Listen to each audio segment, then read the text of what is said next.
Hi, I'm Francis, coach for winning couples. And yesterday we started discussing about communication in marriage, and we mentioned that communication is a glue that holds a marriage together. When this glue starts falling apart, then the marriage also starts falling apart. Now, the first thing to remember about communication with your spouse is that, generally speaking, people don't hear what you say, your words. They hear what they want to hear. And this is especially so if it is an issue or a conflict in the marriage. We are a product of our past. We grew up in a certain family with certain cultures. We went to certain schools. We learned the hard lessons of life.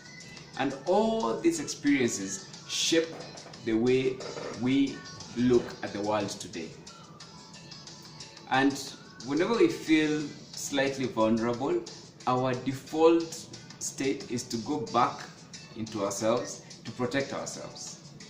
And if at that particular point somebody is trying to communicate to us something, then in that default state we are going to take their words and evaluate it versus our own internal representation of the world, and what we are going to hear really is what is in our head. So maybe you're telling him that he needs to put in a bit of effort, but all he will hear is that you're saying he's not good enough. Or maybe you're saying she needs to change her hairstyle, but what she will hear is that she's ugly. Sometimes it could be the other way around.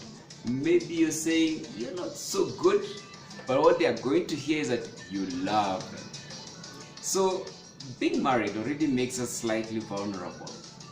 And if you walk around your marriage wearing vulnerability, walking around feeling very vulnerable, then you're not going to hear the words that they are saying. So the first thing is for you to check your attitude towards your spouse. If it becomes positive, then you're going to feel less vulnerable and you're going to begin hearing the words. By knowing that your spouse is slightly vulnerable in marriage, then you need to check that your words and your body language are not threatening in any way. Remember, you want to build a satisfying and happy relationship with this person.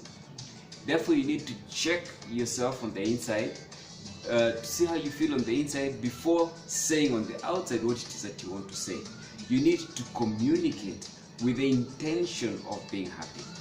In marriage, pain lives in the past, happiness in the future.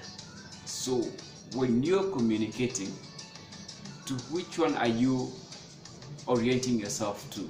Is it to the past or to the future? And when you're listening, are you in your past or in your future? Again, this is Francis.